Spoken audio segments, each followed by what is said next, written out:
Hey guys, how you doing? This is Benjamin with Benjamin Exotics, and in this video today, we're going to be discussing the kind of how/why for quarantining your new ball python.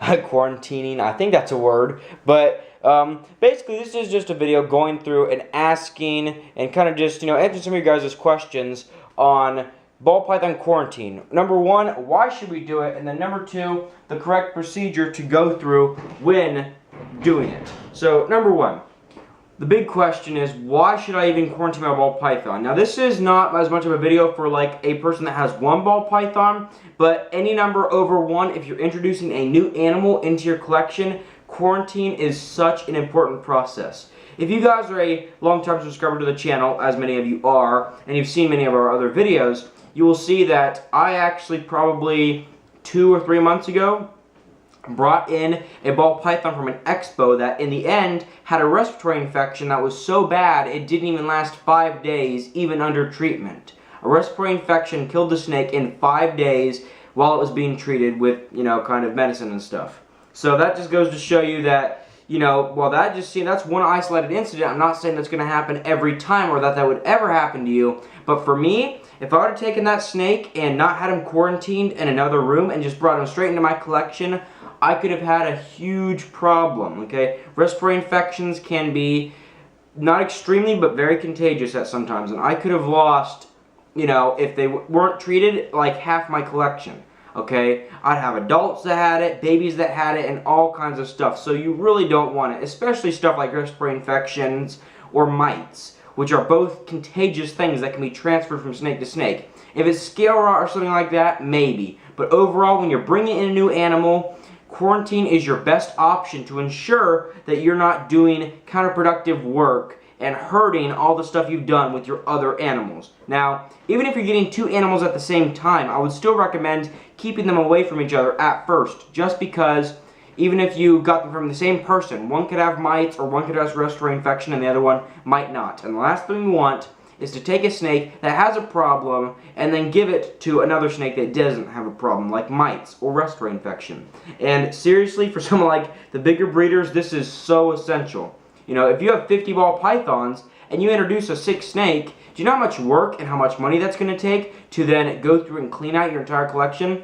In my opinion, if you're even thinking about not quarantining, do it anyways, okay? There's absolutely no reason that anybody should not quarantine their animals at first. If it's somebody that you know and you're sure that there's nothing wrong with the snake, that's an exception.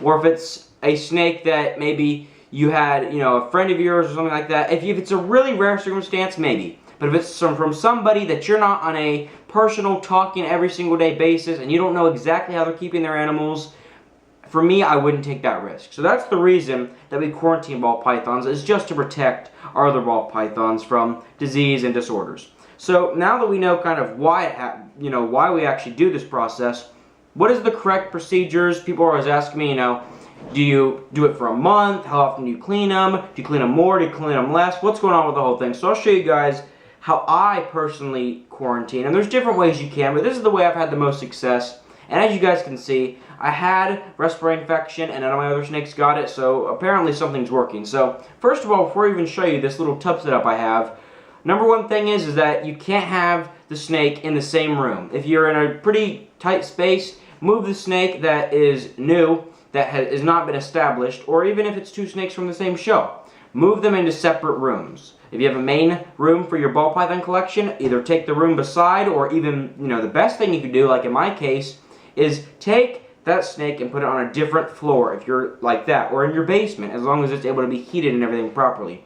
The further away you can get it from your collection or from your other snakes, the better, because it's going to be the best preventer of disease or mites spreading through the air.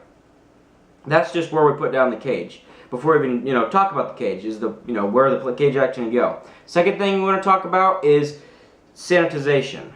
It is so important to have a sanitary cage and hands, especially when you're dealing with new snakes. Okay, once you have an established collection, it's not really needed. You can go from cage to cage holding different animals. It's not recommended. I wouldn't say that you should do that or not. I'm just saying I do it I don't wash my hands from going from snake to snake if it's in my reptile room.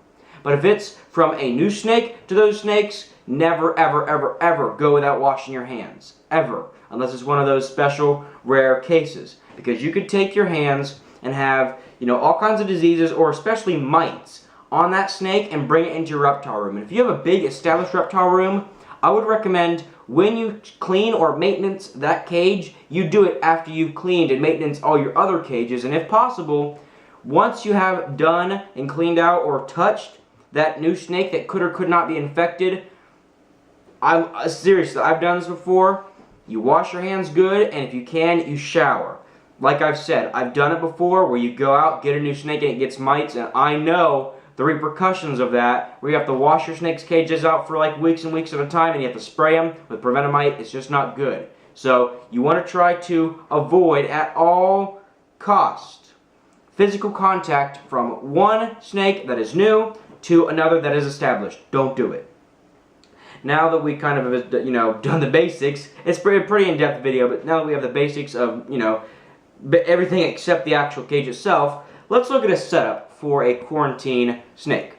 So we want something that's basic, that can be cleaned out easy. If you're really willing to do all the work and, use all the money, you can go out and set them up on normal aspen or some sort of loose substrate bedding. But in my opinion, the easiest way to do it, just for cleaning and everything, is paper towel. With paper towel, not only are you going to be able to see any, mucus or mites or anything that'd be wrong with the snake very easily, or blood even, on the paper towel that you would not be able to see on other beddings. The paper towel is so easy to clean out. You go through, you take it out, you throw it away, you put it back in.